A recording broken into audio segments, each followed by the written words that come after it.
What's up, fam? Thank you again for tuning in. Remember to like, share, subscribe. When you subscribe, hit that notification bell so every time I drop a video, you will be notified. And don't forget to leave your comments too. Today, I want to talk about a video I saw a day or two ago from a sister named Cynthia G. Now, I'm not going to post a link in the comments because, if you want to see this video, you can. But it's very disturbing. It was very disturbing because, I guess to summarize it, she allowed this guy, supposedly this white man who's, I guess, well off. The way he said he owned a couple of businesses, he's married, got children, whatever, He came on and pretty much disparaged, black men right off the rip. And, which I wasn't really tripping on that because, I think he was a troll, but he may have been a real guy. But if he was, then, he was, it sounded like a suspected white supremacist. He tried to act like he wasn't, but the way he talked, that's just the way it looked. Because, so the guy comes on, and the first thing he does is take a shot at Tariq Nasheed, and his number one selling documentary on Amazon for a couple of months running now, entitled Butt Breaking. And that was the first thing that kind of, made me, throw the eyebrow up, give him a side eye, because, how many white people is going to sit there and go buy or download, what have you, a movie by Tariq Nasheed, especially something called Butt Breaking, unless you have an agenda. Unless you're doing what normal supremacists do, and that's study your enemy. So that's why I think like I said, if he is a real guy, that's why I think he watched the Butt Breaking movie. Now, Butt Breaking is pretty much about how they just try to, make strong black men effeminate since slavery on down, and how it seems like it's just been magnified lately. But anywho, that was the first thing he said. Then he kept harping on how the black men not trying to do nothing, not trying to make anything in themselves. And I think Cynthia G asked him, were white men afraid of black men? And he gave that, that supremacist laugh, like, a little giggle. Like, no, saying that, no, they're not afraid of, of Aboriginal men, because we ain't trying to do nothing. We don't own nothing. We don't control nothing. We ain't going out there to get educated. We ain't making no money. What you got to be afraid of? But then he kept harping on. He said it multiple times about. He brought up the subject of black women being more educated, or the most educated group in the country. Is basically what he said. But saying that they're black women are more educated than we are, and they're trying to do more than us and come together. And they say they're more afraid of black women than black men. And the disturbing thing was, out of all that, Cynthia G allowed this man to pander for his people, to talk bad about brothers. The very people that she was born from, the very people that helped her create a child herself. You allowed this man to talk bad about it, and you said nothing. Matter of fact, the way you was dialoguing with him, like I said, to me, I didn't know. I didn't think the interview was real. I think it was set up. Really, I thought it was act, because the way she was dialoguing with this guy just seemed like they were just too much on the same page. Back and forth questions. She never knocked him. She never tried to discredit anything he said. Didn't hang up in his face, which is what she should have done. So again, I don't understand. I don't know her motives. I don't know why she allowed the man to come on and talk, but My thing is, the one thing she should have done is give this man a history lesson, and that would have quickly debunked his little argument, especially about about the educational part. Now, you want to go back in history. Man has always been known as and deemed supposed to work. Period, point blank. The man's supposed to be the breadwinner. He's supposed to be out there getting 1, 2, 3 jobs, however, from sun to sundown. If you look into the Bible days, the man went out and did the work. The women took care of the home. Not saying she was a in-house wife, because if you go to the Bible, you will see what the definition of a virtuous woman, and she did things to take care of the kid, make sure the house is taken care of, and she went out and made money too. So for anybody who think that a woman's supposed to stay at home, not work and do nothing except watch TV and cook, clean, all that, nah. But it's a whole story to that. Again, go read the scriptures. You'll see it. So anyway, from the beginning, the man has always been the one who's supposed to go work. Get out there and work. So you take that and you go to, I can say, recent history, early 19 to mid 1900s.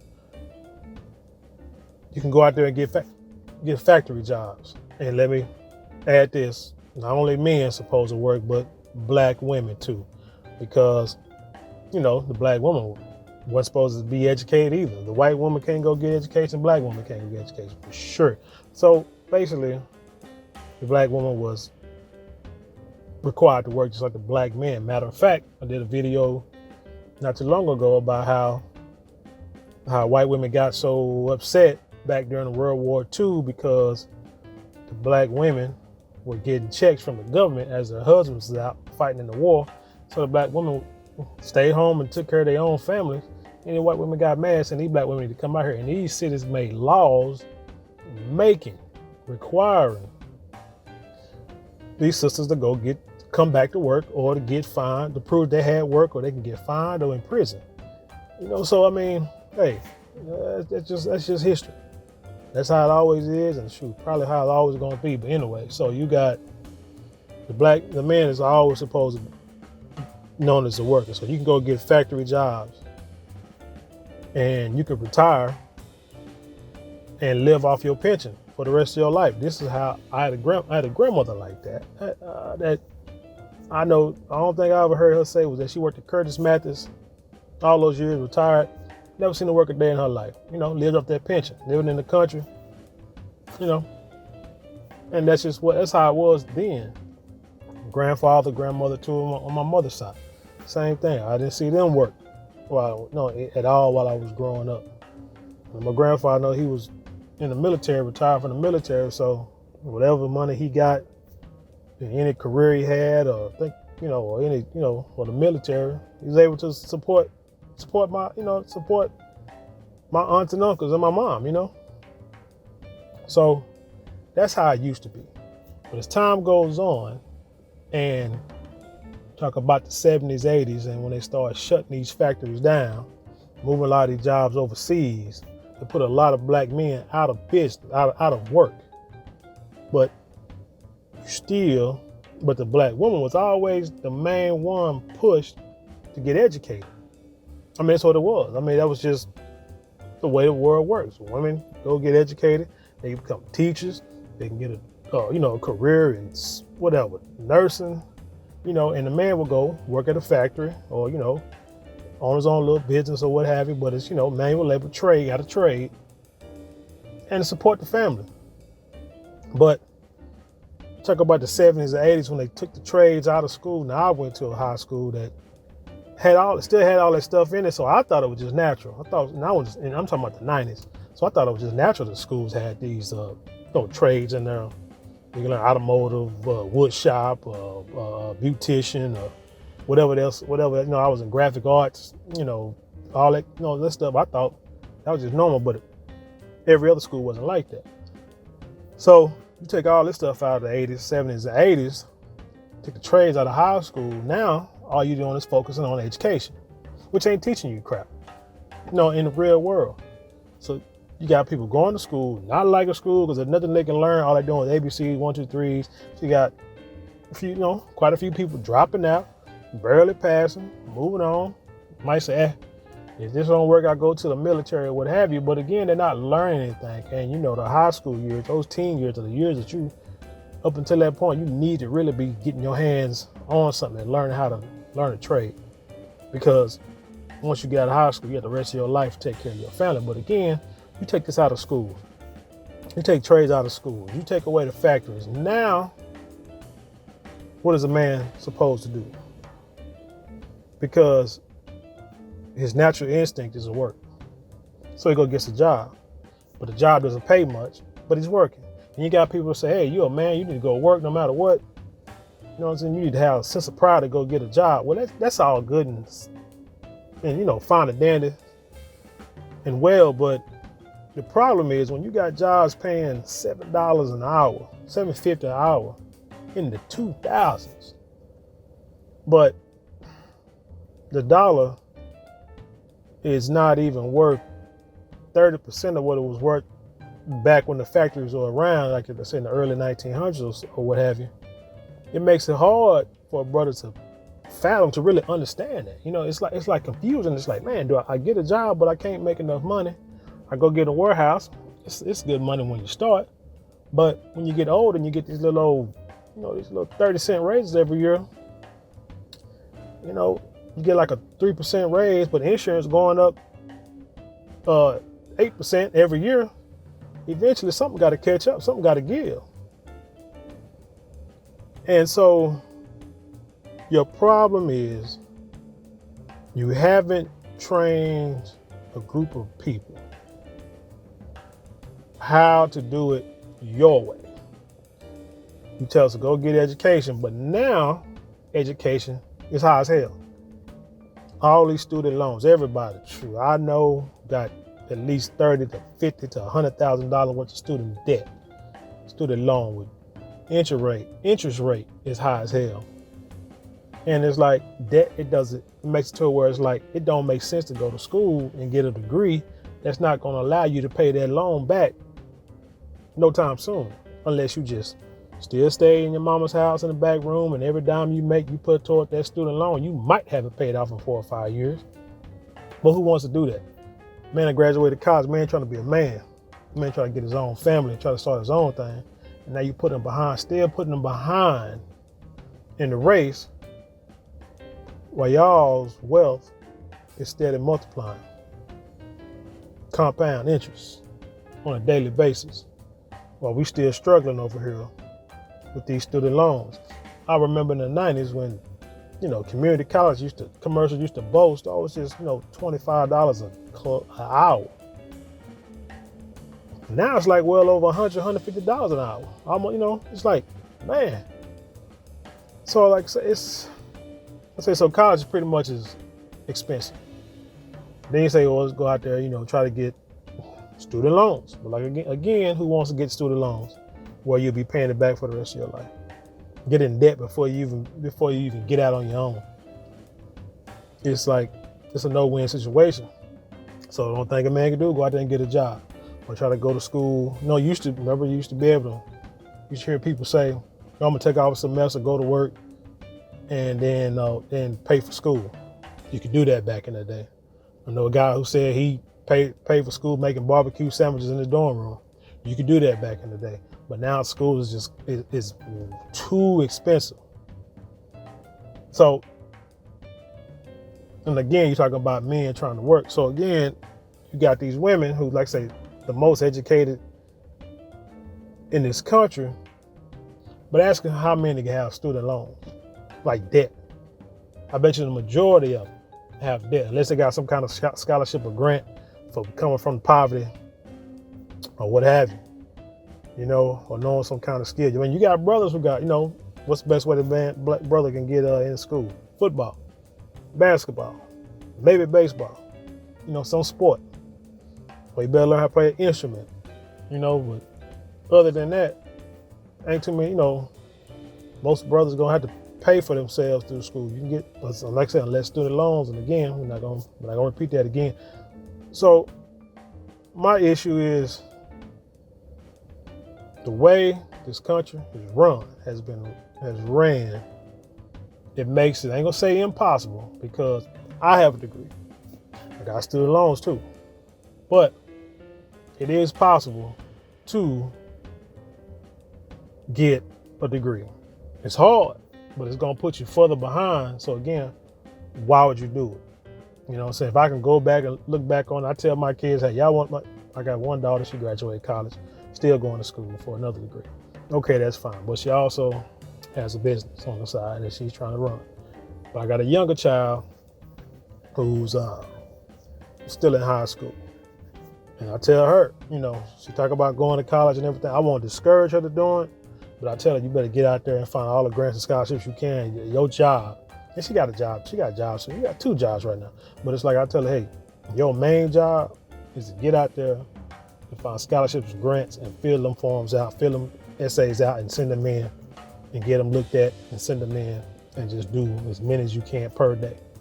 You try to cut down the cost of school, because school is not cheap.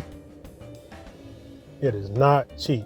But you have guys like myself who will go to work and try to make sure that your kids can get through school. So instead of me going back to school, instead of me going back to school to get more degrees, which, I mean, hey, to each his own, I gotta go out there and work. You know, I ready to get out there and work. Make sure, you know, my family taken care of. Make sure everybody around me is taken care of. So, you know, back to Cynthia G. Again, I was very disappointed in this video. It was eye-opening, because I thought this was a time where we're all trying to get together and grow up and create a community, and, you know, and build our people up, and not allow any outsiders to come in and bring us down, talk bad about any of us. I don't care if you agree with him or not. Publicly, you don't say it and you don't show it. You hang up that man's face just like your people. Like they say, if your boys or your woman doing something wrong and get into it with somebody, you there to defend your peoples. Now, behind closed doors, you say whatever you gotta say and you check them. But in front of everybody else, nah, you show a united front. And she did not show a united front at all. And that makes us look bad, because all it's doing is help. That kind of stuff is what helped keep our brothers and sisters apart. This whole gender war amongst the Aboriginal people. That kind of video does that, because he's saying something, you pretty much agreeing with him in so many ways, so many words. So your followers gonna be like, you know what? Yeah, he right. He right. Cynthia G seems like she think he right. So yeah, he right. Nah, player. That's not how they go. So anywho, like I said, man, it's like I said, to dispel what that dude was saying, man. This government, this country done a lot of things to hold us back. And yes, some of us have succeeded, some of us more than others, but a lot of us haven't. A lot of us don't know the rules of the game. And so right now, what we're trying to do is teach each other the rules of the game, so we can help each other grow, help us get better, more wealth, get our wealth, tradition, and heritage back to where it needs to be. Well, anyway, but tell me what you think. If you saw the video, you ain't seen the video, you can go find it yourself. Like I said, I'm not gonna post it because it ain't even, nah. But tell me what you think. Am I wrong? Was Cynthia G wrong? Did you agree with the guy that called in? Let me know.